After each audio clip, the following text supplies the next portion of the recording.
just recently, maybe you could address this in addition to maybe giving some more insight to these calling cards as you speak of. Tucker Carlson, there's a thing out floating around where he, in an Yeah, interview, said that he woke up about a year and a half ago with scratch marks under his sides and even some right, blood on the sheets. right. And that people are coming out more now saying, oh, yeah, that's not as uncommon as people might think. Can you respond to that and then speak in light of these calling card scenarios that you're describing? Well, and again, that kind of phenomena was the very reason why I wrote the book. Tucker Carlson wakes up. He's been attacked through the night. It's a diabolical attack. How do we know this? Because these claw marks, they were not self-inflicted. They weren't self-inflicted because they don't even match the size of his hands and so on and so forth. Okay. Couldn't have been anyone else in the room because he never woke up during it. And they never woke up. So he had 4 dogs and his wife sleeping in the room, and he had said that they're all light sleepers.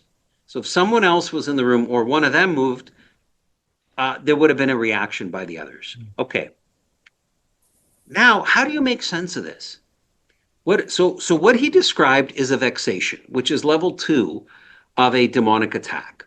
So the first basic level that the devil attacks is through temptation. And all of us are subject to temptation, right? Bar none. Even our Lord and our Lady were. So that's ordinary diabolical activity, temptation. Then we begin the realm of extraordinary diabolical, a vexation, right? And it can take 2 forms.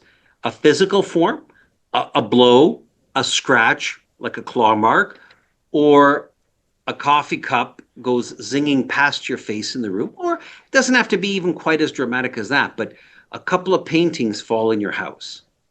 The fridge tips over kind of thing, and what in heaven's name could explain it? But they're brief, momentary physical attacks. They could also be a mental attack in the sense that all of a sudden you scream at your business partner and you have no idea where that came from, right? Like you weren't angry at him. You didn't have a bad day, but all of a sudden you mistreated somebody and you, even to yourself, you say, what in heaven's name did I? That's a vexation. Then we have house infestation, where you have a collection of vexations happening, physical vexation in a home. Or you can have an oppression, where it's a collection of mental vexations coming at you, where like the devil has now gotten into your head. You're not perceiving reality right, nor are you acting right. So the question is, like Tucker Carlson has noted this at the level of vexation. I mean, it's not his word, but this is what I'm calling it.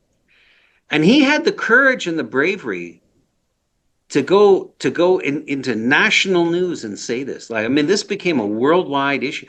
That took a lot of bravery because that man is a highly intelligent man, very rational. I mean, he thinks lightning fast on his feet. Right? I mean, he would be outstanding as a prosecutor. Hmm. And so he's come out and said, look it, the devil is real. And he came at me and I didn't know how to handle it. And I didn't know. I went to my assistant, who was an evangelical, the closest thing to a Christian that I had in my life. And I like, what just happened here? And she directed him, and he went and sought out. Well, he picked up the Bible. For a year and a half, he was reading the Bible, right? So that was exactly the response that he should. He recognized it as a spiritual evil, and he tried to combat it with spiritual good. And my hope for his sake, he keeps going down that path, right? To nip the attack in the bud. If I can follow up real quick, if you don't mind, just real quick.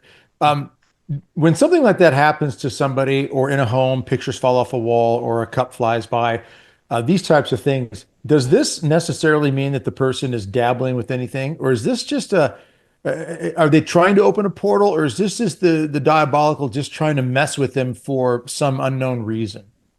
Or it could be either or both.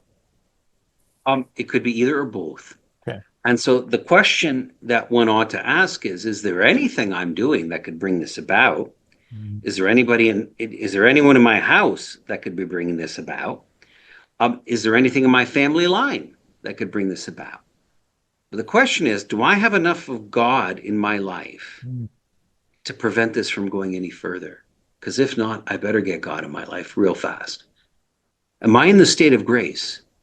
Am I receiving the sacraments? Right? The seven sacraments are these seven ways Jesus Christ left to heal the world. Right? The sacraments convey the presence of God in you, not around you, Mm. in you. And that's caustic and toxic to the devil. Mm. So, do I have enough of God in me to withstand an attack? So, I commend Tucker Carlson for the bravery it took to do this, because in so doing this, he is identifying his vulnerability, and you can see he didn't know what in heaven's name to do. Right? For a Tucker Carlson to say that is an act of vulnerability for which I commend him.